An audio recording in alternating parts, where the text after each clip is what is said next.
করছি। আসসালামু আলাইকুম ওয়া রাহমাতুল্লাহ। ঘুমিয়ে গেছেন নাকি? আসসালামু আলাইকুম ওয়া রাহমাতুল্লাহ।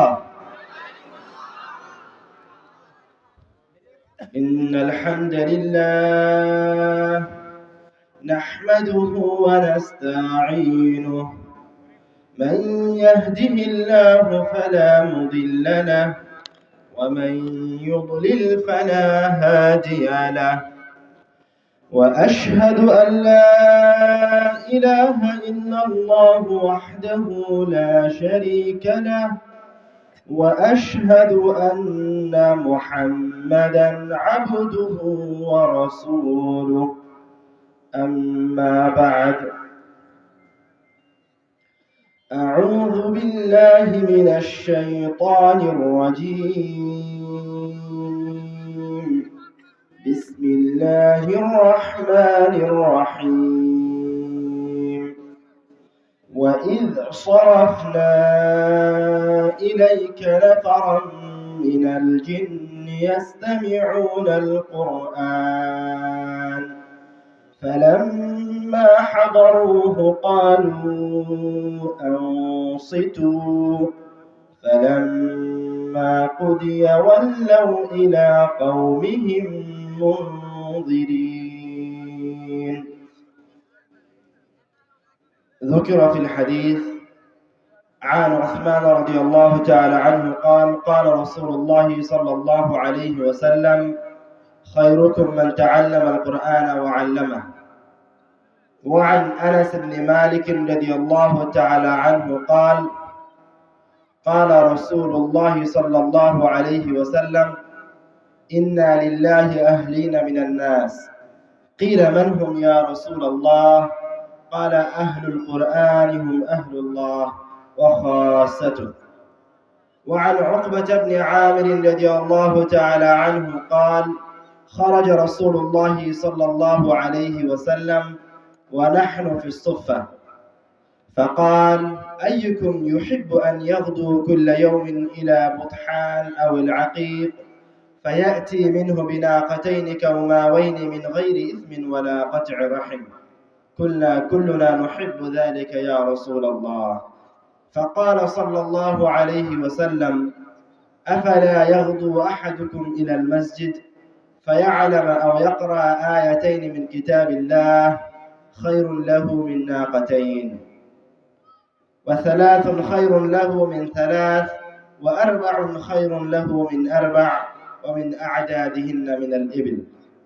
وعن أمامة الباهلي رضي الله تعالى عنه قال قال رسول الله صلى الله عليه وسلم اقرأوا القرآن فإنه يأتي يوم القيامة شفيعا لأصحابه اقرأوا الزهراوين البقرة وسورة آل عمران فإنهما تأتيان كأنهما غمامتان أو غيايتان أو كأنهما فرقان من طير صواف تحاجان عن أصحابهما اقرأوا سورة البقرة فإن أخذها بركة وتركها حسرة. যাবতীয় প্রশংসা সেই মহান রব্বুল আলামিনের শরণে নিবেদিত যার অশেষ কৃপায় মহিমায় অনুগ্রহে আমরা কোরআন এবং হাদিসের একটি মজলিসে উপস্থিত হতে পেরেছি, তাই সকলেই তার দরবারে জানাই লাখো কোটি শুকরিয়া। আলহামদুলিল্লাহ। দরুদ ও সালাম বর্ষিত হোক প্রিয় হাবিব আহমদ মুস্তাফা মুহাম্মদ মুস্তাফা রাহমাতুল লিল আলামিন সাইয়্যিদুল আম্বিয়া ওয়াল মুরসালিন, ওই মহামানব যার উপর একবার দরুদ পাঠ করার বিনিময়ে আল্লাহ রাব্বুল আলামিন 10 বার রহমত বর্ষণ করেন, 10টি গুনাহকে মাফ করে দেন, মর্যাদার স্তরকে 10 স্তর উপরে উঠিয়ে দেন। এই মহামানবের প্রতি হাজারো দরুদ ও সালাম বর্ষিত হোক। সকলেই বলি সাল্লাল্লাহু আলাইহি ওয়াসাল্লাম। আমাদের আজকের সংক্ষিপ্ত সময়ের গুরুত্বপূর্ণ আলোচনার বিষয়, আমি আপনি যে সমস্ত বিষয়ের নাম শুনেছি আজ পর্যন্ত, যে সমস্ত বিষয়ের আলোচনা শুনেছি, তার মাঝে সবচেয়ে গুরুত্বপূর্ণ, সবচেয়ে দামি, সবচেয়ে মূল্যবান সালাত, সিয়াম, হজ, যাকাত, তাওহীদ, দান, সাদাকা, যত আমল রয়েছে, ইবাদত রয়েছে, যত বিষয় রয়েছে, যত কিছু রয়েছে আসমান জমিনের মাঝে, তার মাঝে সবচেয়ে উত্তম বিষয় আল কোরআন। প্রশ্ন, কেন আল কোরআন এগুলো সকল কিছুর চেয়ে উত্তম? প্রথমত, এই আসমান জমিনের মাঝে একমাত্র কিতাব যেটি সরাসরি মহান রব্বুল আলামিনের সাথে নিসবতকৃত, তার বাণী, তার কথা। দ্বিতীয়ত, আমরা জানি আল্লাহ রাব্বুল আলামিন এই দুনিয়াতে যত কিছু সৃষ্টি করেছেন, তার মাঝে সর্বশ্রেষ্ঠ সৃষ্টি হচ্ছে মানুষ। আর মানুষের মাঝে সবচেয়ে শ্রেষ্ঠ সৃষ্টি হচ্ছে, মানুষের মাঝে সবচেয়ে উত্তম ব্যক্তি হচ্ছে মুহাম্মদ সাল্লাল্লাহু আলাইহি ওয়াসাল্লাম। মুহাম্মদ সাল্লাল্লাহু আলাইহি ওয়াসাল্লাম কে? মুহাম্মদ সাল্লাল্লাহু আলাইহি ওয়াসাল্লাম হচ্ছেন যাকে আল্লাহ রাব্বুল আলামিন হাউজে কাউসারের মালিকানা প্রদান করেছেন। মুহাম্মদ সাল্লাল্লাহু আলাইহি ওয়াসাল্লাম কে? যাকে আল্লাহ রাব্বুল আলামিন কিয়ামতের দিন শাফাআতের ক্ষমতা প্রদান করেছেন। মুহাম্মদ সাল্লাল্লাহু আলাইহি ওয়াসাল্লাম কে? যার উপর সকল নবীগণ ও রাসূলগণ ঈমান আনার ওয়াদা করে গেছেন তিনি আসার আগে। এই যে মুহাম্মদ সাল্লাল্লাহু আলাইহি ওয়াসাল্লামের এত মর্যাদা, এত সম্মান, উনি যে সর্বশ্রেষ্ঠ ব্যক্তি, এটা কেন? এটা এই জন্য যে আল্লাহ রাব্বুল আলামিন মুহাম্মদ সাল্লাল্লাহু আলাইহি ওয়াসাল্লামকে সর্বশ্রেষ্ঠ মুজিজা, সবচেয়ে উত্তম কিতাব, সবচেয়ে দামি কিতাব আল কোরআন দিয়েছেন। সুবহানাল্লাহ। আর আমি আপনি বলি যে আমরা হচ্ছে উম্মতে মুহাম্মাদি, সবচেয়ে শ্রেষ্ঠ উম্মত। সবচেয়ে শ্রেষ্ঠ উম্মত হওয়ার যে সৌভাগ্য আপনি লাভ করেছেন, এটা কেন? কেননা আল্লাহ রাব্বুল আলামিন আমাদেরকে, এই উম্মতকে কোরআনুল কারীমের মতো কিতাব প্রদান করেছেন। আরো সহজ করে বলি, 12 মাসের মাঝে শ্রেষ্ঠ মাস কোনটা? সবচেয়ে দামি মাস কোনটি? রমাদান মাস। মাশাআল্লাহ। রমজান মাসের মাঝে সবচেয়ে দামি দিন হচ্ছে শেষ দশক। আর শেষ দশকের মাঝে সবচেয়ে দামি সময় কোনটি? লাইলাতুল কদর। 12 মাসের ভিতরে সবচেয়ে দামি মাস রমাদান। কেন? কেননা আল্লাহ রাব্বুল আলামিন বলছেন, শাহরু রমাদানাল্লাযী উনজিলা ফীহিল কুরআন। রমজান মাস তো সম্মানিত, মর্যাদাবান এই জন্য যে এই মাসে কোরআন অবতীর্ণ করা হয়েছে। আবার রমজান মাসের মাঝে শেষ দশক সম্মানিত এই জন্য, লাইলাতুল কদর সবচেয়ে শ্রেষ্ঠ রজনী এই জন্য যে এই রাতে আল্লাহ রাব্বুল আলামিন কোরআনুল কারীমকে অবতীর্ণ করেছেন। খায়রুম মিন আলফি শাহর। এই একটা রজনী 80 বছর ইবাদতের চেয়ে, এই একটা রজনীতে ইবাদত করা 80 বছর ইবাদতের চেয়ে উত্তম। কেন? কেননা ওই রাত্রিতে কোরআনুল কারীম অবতীর্ণ করা হয়েছে। সুবহানাল্লাহ। এই কথাগুলি কেন বলছি? যেন কোরআনুল কারীমের গুরুত্ব আপনার সামনে ফুটে ওঠে। আপনি যেন এটা না মনে করেন যে সূরা ফাতিহা মুখস্থ করা হয়েছে শুধুমাত্র 5 ওয়াক্ত সালাতে তেলাওয়াত করার জন্য। না, সূরা ফাতিহা শুধু 5 ওয়াক্ত সালাতে তেলাওয়াতের জন্য নয়। নাস, ফালাক, ইখলাস শুধু সালাতেই তেলাওয়াত করতে হবে, এমনি তেলাওয়াত করতে হবে, শুধু তাই নয়, এগুলির আরো অনেক কার্যক্ষমতা রয়েছে। দুঃখের বিষয়, আমার আপনার সূরা ফাতিহা মুখস্থ আছে, কিন্তু সূরা ফাতিহা কি কি করতে পারে তা কি আমাদের জানা আছে? কে বলতে পারবেন সূরা ফাতিহা কি কি করতে পারে? কয়জন মানুষ আছেন? হাত উঠান দেখি। কেউ আছেন? কেউ নাই। অথচ আল্লাহ রাব্বুল আলামিন সীমাহীন শক্তি দিয়ে রেখেছে সূরা ফাতিহার মাঝে। নাস, ফালাক, ইখলাসের মাঝে সীমাহীন শক্তি দিয়ে রেখেছেন। আমার আপনার অসংখ্য প্রয়োজন দুনিয়াবী জীবনের যত প্রয়োজন আছে এবং আখিরাতি জীবনের যত প্রয়োজন আছে এবং বারজাখের যত প্রয়োজন আছে, সব প্রয়োজনের সমাধান আল্লাহ রাব্বুল আলামিন কোরআনুল কারীমের বিভিন্ন সূরাতে রেখেছেন। কিন্তু দুঃখের বিষয় যে দুই একটা সূরা আমাদের মুখস্থ আছে, সেগুলি কিভাবে ব্যবহার করব, কিভাবে ওই সূরা থেকে উপকার লাভ করব তা আমাদের জানা নাই। তো আমাদের আলোচনায় এই গুরুত্বপূর্ণ সবচেয়ে দামি মূল্যবান আলোচনায় আমরা কোরআনুল কারীম নিয়ে আলোচনা করব। যারা শুরুতে থাকবে কোরআনুল কারীম নিয়ে সামান্য ধারণা, তারপরে থাকবে কোরআনুল কারীমের বৈশিষ্ট্য, তারপরে থাকবে কোরআনুল কারীমের যে সূরাগুলি আমাদের মুখস্থ আছে, এই সূরাগুলি আমরা আমাদের জীবনের বিভিন্ন সময়ে বিভিন্ন উপায়ে কিভাবে কাজে লাগাবো। তারপরে কোরআনুল কারীমের বিভিন্ন সূরার ফজিলত দিয়ে আমরা আমাদের আলোচনার শেষের দিকে যাব ইনশাআল্লাহ। ওয়া মা তাওফীকি ইল্লা বিল্লাহ। আমরা শুরুতে আসি, আল কোরআন শব্দের অর্থ কি? কেউ বলতে পারবেন আল কোরআন শব্দের অর্থ কি? আমি আপনি মুসলমান কোরআনের মাধ্যমে, আর কোরআন শব্দের অর্থ জানেন না, কি দুঃখজনক, হতাশাজনক। আরবি ভাষায় কোন শব্দের অর্থ জানার জন্য ওই শব্দের মূল অক্ষরের দিকে ফিরে যেতে হয়। তো আমরা দেখবো আল্লাহ রাব্বুল আলামিন এই কোরআন শব্দটিকে কোন অক্ষরগুলি থেকে নিয়ে এসেছেন এবং কি অর্থে ব্যবহার করেছেন। আল্লাহ রাব্বুল আলামিন কোরআনুল কারীমে বলছেন, লা তুহাররিক বিহি লিসানাকা লিতা'জালা বিহি ইন্না আলাইনা জামআহু ওয়া কুরআনা। হে মুহাম্মদ সাল্লাল্লাহু আলাইহি ওয়াসাল্লাম, আপনি কোরআন মুখস্থ করার জন্য তাড়াহুড়া করিয়েন না। ইন্না আলাইনা জামআহু ওয়া কুরআনা, আমার উপরেই দায়িত্ব রয়েছে কোরআনকে জমা করার, আবার আমার উপরেই দায়িত্ব রয়েছে এই কোরআনকে পড়ানোর, তেলাওয়াত করানোর। কোরআন মানে তেলাওয়াত করানো। সূরা আলাকে আল্লাহ রাব্বুল আলামিন বলেছেন, ইকরা বিসমি রাব্বিকাল্লাযী খালাক, পড়ুন আপনার প্রভুর নামে।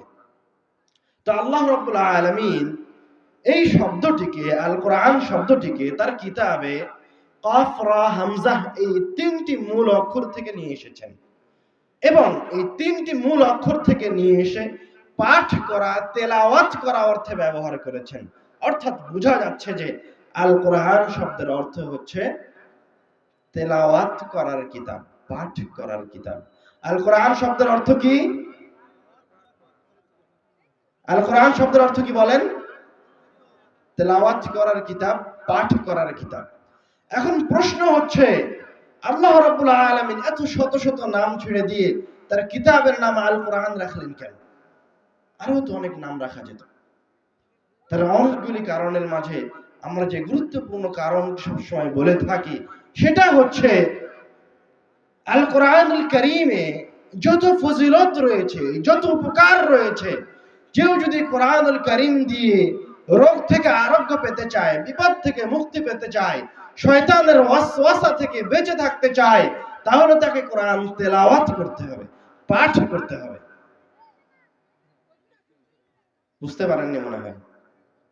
এই যে আমার কাছে এখন আল কোরআন আছে, কিন্তু আল কোরআন এখন আমার বিন্দুমাত্র উপকার করতে পারবে না, সরিষা সমপরিমাণ উপকার করতে পারবে না। এই অবস্থায় কখন উপকার করতে পারবে?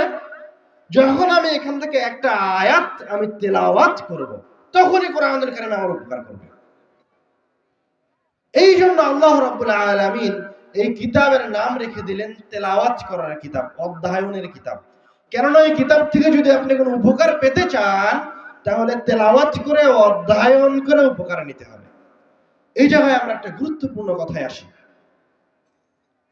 যারা এই কিতাবের অক্ষরগুলিকে সংখ্যায় রূপান্তরিত করে তাবিজের মাঝে ঢুকিয়ে বলছে এটা গলায় দিলে, এটা গায়ে বাঁধলে শয়তান কোনো ক্ষতি করতে পারবে না, মানুষ কোনো ক্ষতি করতে পারবে না, এদের এই কথা, এদের এই কাজ হচ্ছে সরাসরি মহান রব্বুল আলামিনের শত শত আয়াতের বিরোধী।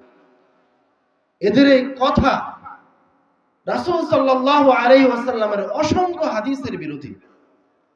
বরং যারা এই কথা বলছে যে কোরআনুল কারীমের আয়াত সাথে করে নিয়ে ঘুরলে উপকারে আসবে, তারা আমাদের ক্ষতি করছে। দুই ভাবে ক্ষতি করছে। এক, তাবিজ গ্রহণ করার মাধ্যমে কোরআন তেলাওয়াত করা থেকে যে আপনি দূরে সরে আসছেন, এর মাধ্যমে আপনি ধীরে ধীরে আল্লাহ রাব্বুল আলামিনের রহমত থেকে বঞ্চিত হচ্ছেন, হেদায়েত থেকে বঞ্চিত হচ্ছেন। দুই, তাবিজের কারণে আপনি আস্তে আস্তে শিরকের ভিতরে ঢুকে যাচ্ছেন। এবং সবচেয়ে বড় মাসিয়া আসমান এবং জমিনের মাঝে যেই পাপ কোনোদিন ক্ষমা হওয়ার নাই, সেই পাপের ভিতরে আপনি ঢুকে যাচ্ছেন। আর এই জন্যই আল্লাহ রাব্বুল আলামিন বলছেন, রাসূল সাল্লাল্লাহু আলাইহি ওয়াসাল্লাম তার অসংখ্য হাদিসে বলেছেন, কেউ যদি এই কিতাব থেকে উপকার পেতে চায় তাহলে তাকে এই কিতাব তেলাওয়াত করে উপকার নিতে হবে। অন্য কোনো উপায়ে এই কিতাব থেকে উপকার পাওয়া যাবে না। এবার আসেন আমরা এই কিতাবের কিছু বৈশিষ্ট্যের দিকে আসি। এই কিতাবকে আল্লাহ রাব্বুল আলামিন অসংখ্য বৈশিষ্ট্য প্রদান করেছেন। আল্লাহ রাব্বুল আলামিন কোরআনুল কারীমে বলছেন, ইয়া আইয়ুহান নাস ক্বাদ জাআতকুম মাও'ইযাতুম মির রাব্বিকুম ওয়া শিফাa'উন লিমা ফিস সুদুরি ওয়া হুদান ওয়া রাহমাতুল লিল মুমিনিন। ইয়া আইয়ুহান নাস, এই আয়াতের দিকে লক্ষ্য করেন।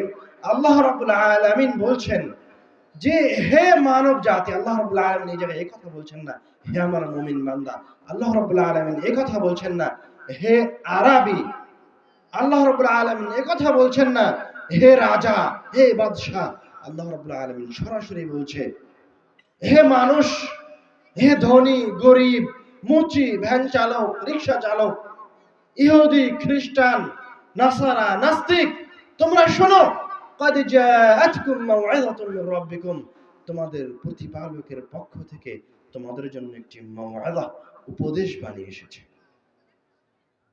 কোরআনুল কারীম কি? কোরআনুল কারীম হচ্ছে মাও'ইযা, উপদেশ বাণী।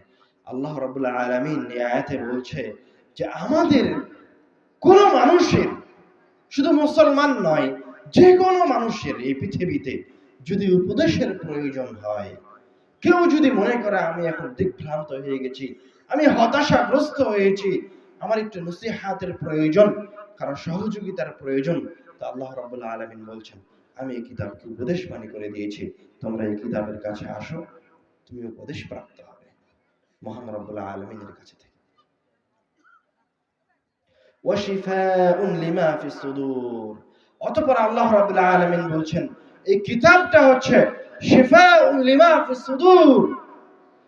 নাফরমানির কারণে, পাপের কারণে, বিভিন্ন কারণে ওই যে আপনার অন্তরে বক্রতা চলে এসেছে, আপনার অন্তর পাপে, আপনার অন্তর নাফরমানিতে কালো কুচকুচে হয়ে গেছে, অন্ধকার হয়ে গেছে, ইবাদতের দিকে আসতে চায় না, তো আল্লাহ রাব্বুল আলামিন বলছেন এই কিতাব হচ্ছে তোমার ওই বিকৃত অন্তরের জন্য শিফাa'উন লিমা ফিস সুদূর, তোমার ওই নষ্ট হয়ে যাওয়া অন্তরের জন্য শিফা, আরোগ্য।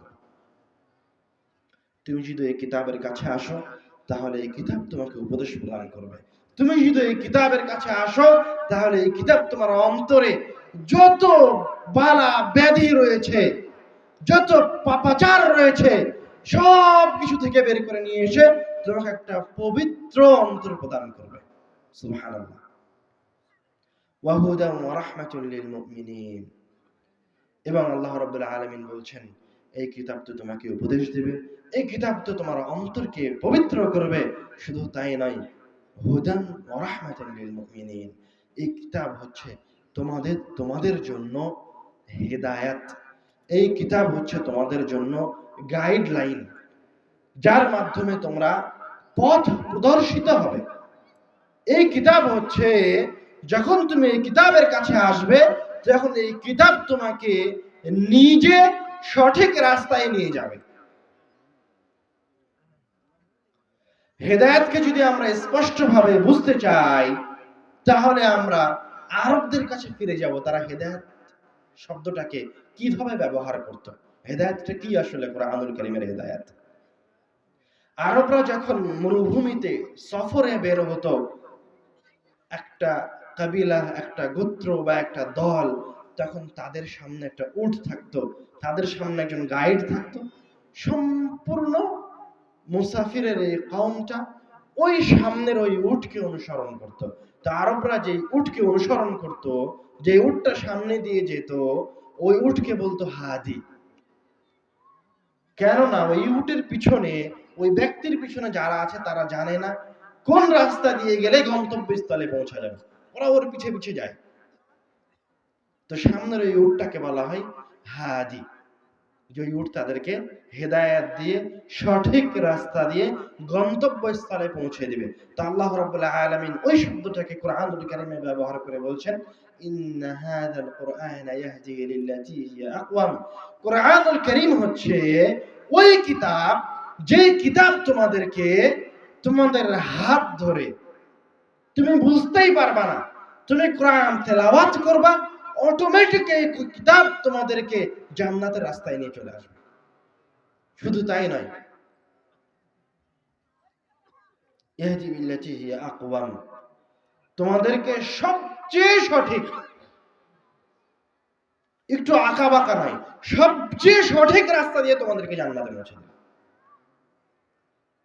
ইন্না হাযাল কুরআনা ইয়াহদি লিল্লাতী হিয়া আকওয়াম, শুধু যে জান্নাতে পৌঁছে দিবে তা নয়, তুমি তোমার জীবনের যে কোনো প্রেক্ষাপটে, যে কোনো সময় বুঝতে পারছো না যে তুমি কি করবা, আমি বুঝতে পারছি না আমি কি করব, সিদ্ধান্তহীনতায় ভুগছি, আমি বুঝতে পারছি না আমি কি করব, কোন মাযহাবের অনুসরণ করব না কোন ফিরকার অনুসরণ করব, না কার সাথে থাকবো, কার সাথে উঠবো বসবো। তা আল্লাহ রাব্বুল আলামিন বলছেন, তুমি কোরআনুল কারীমের কাছে আসো, কোরআনুল কারীম তোমাকে সবচেয়ে সঠিক জায়গায় পৌঁছে দিবে, তোমার সঠিক সিদ্ধান্তে পৌঁছে দিবে, কারো কাছে যাওয়া লাগবে না। আমরা যদি এই হেদায়েতকে আরো স্পষ্ট করে বলি, তাহলে এই হেদায়েতটা যে কতটা সূক্ষ্ম, কতটা সুন্দর, কতটা চমৎকার, তার অসংখ্য নমুনা এই পৃথিবীতে রয়ে গেছে। এখনো আপনি যদি গুগলে গিয়ে সার্চ দেন যে শুধুমাত্র কোরআন তেলাওয়াত শুনে ইসলাম গ্রহণ করেছে, তো অসংখ্য মানুষ পাবেন। শুধু তাই নয়, যে কোরআনুল কারীমের অনুবাদ বুঝে না, সেও অনেক সময় শুধু কোরআন তেলাওয়াত শুনে ইসলামের দিকে ধাবিত হয়েছে। সুবহানাল্লাহ। যে ওমর রাদিয়াল্লাহু তাআলা আনহু এই প্রতিজ্ঞা করে আছে যে আমি মুহাম্মদকে হত্যা করব, সেই মুহাম্মদ সাল্লাল্লাহু আলাইহি ওয়াসাল্লাম কোরআন, সেই ওমর রাদিয়াল্লাহু তাআলা আনহু কোরআন তেলাওয়াত শুনে এখন বলছে যে মুহাম্মদ কই, আমাকে মুহাম্মাদের কাছে নিয়ে যাও, আমি ইসলাম গ্রহণ করব। সুবহানাল্লাহ। এর নাম হচ্ছে হেদায়েত। কোরআন তেলাওয়াত শুনবেন অথবা কোরআন তেলাওয়াত করবেন, এই কোরআন আপনার অজান্তে আপনাকে হেদায়েত প্রদান করবে, সঠিক রাস্তায় পৌঁছে দিবে। আল্লাহ রাব্বুল আলামিন জিনদের হেদায়াতের একটা ঘটনা কোরআনুল কারীমে বর্ণনা করেছেন। জিনেরা তথ্য সংগ্রহের জন্য আসমানের নিকটবর্তী স্তরে যায়, পৃথিবীতে কোথায় কি হবে সেটা শোনার জন্য। তো এক সময় গিয়ে তারা আসমানের নিকটে যায়, যখনই কাছে যায় তখনই শিহাব নামক তারকা অগ্নিস্ফুলিঙ্গ তাদের দেহা ধাওয়া করে আসে, তারা আসমানের নিকটে যেতে পারে না।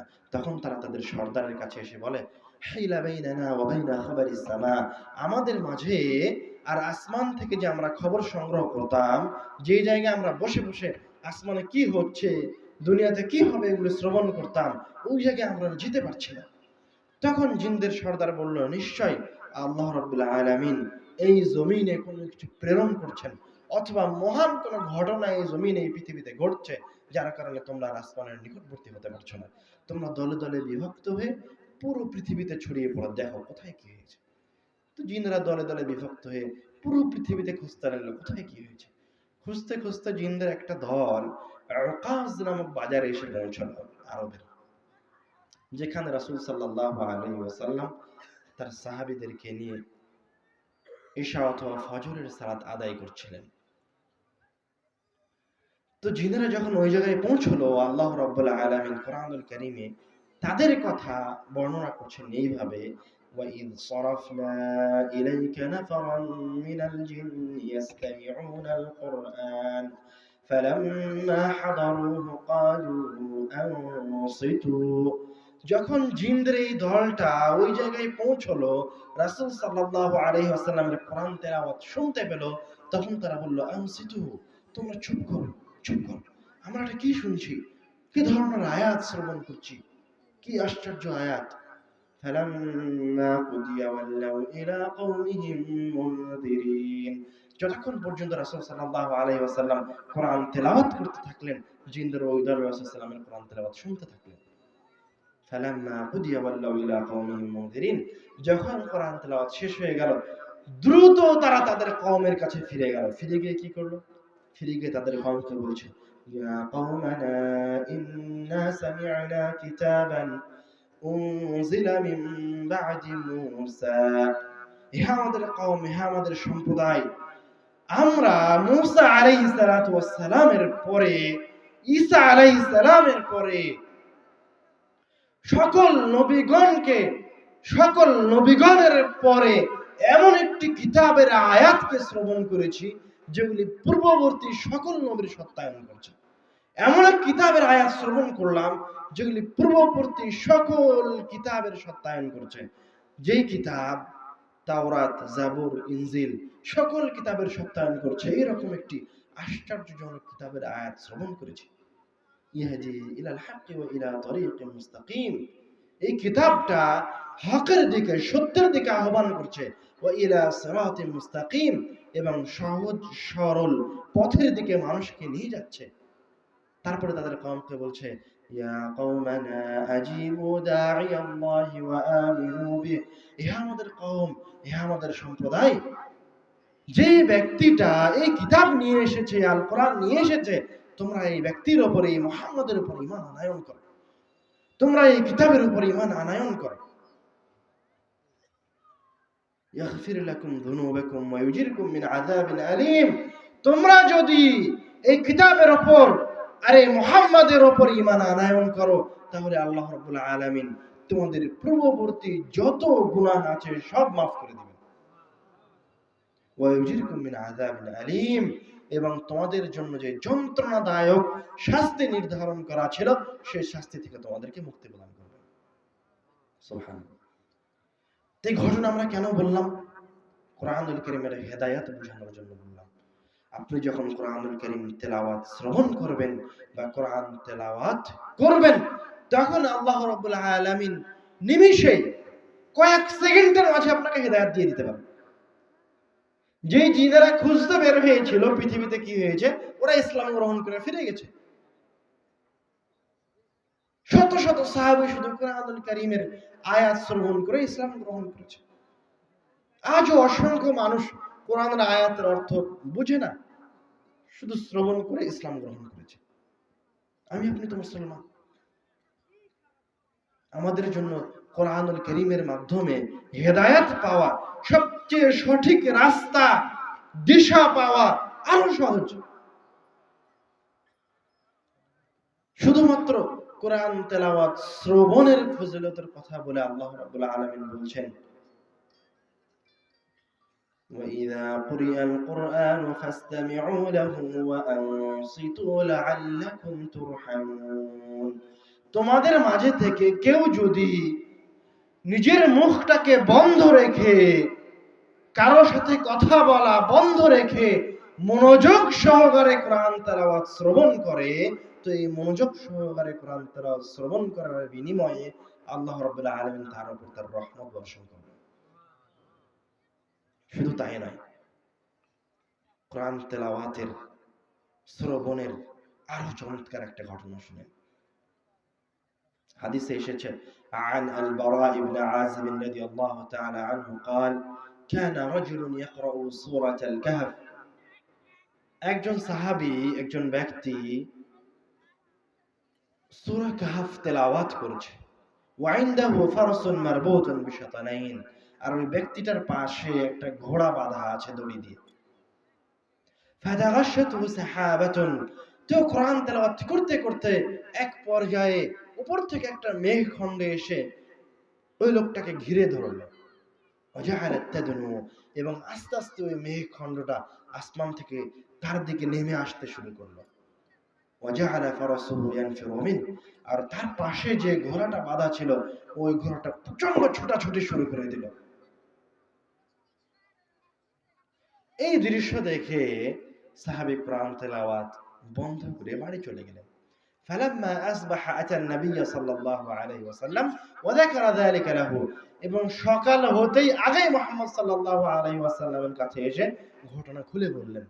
তখন মুহাম্মদ সাল্লাল্লাহু আলাইহি ওয়াসাল্লাম বলছেন, তিলকা সাকিনাতু তানাজ্জালাত লিল কুরআন, আরে সেটা তো ছিল ওই যে তুমি কোরআন তেলাওয়াত করছিলে, এইজন্য আল্লাহ রাব্বুল আলামিন তোমার এই কোরআন তেলাওয়াতের কারণে আসমান থেকে সাকিনা, রহমত এবং বরকতকে অবতীর্ণ করছিল।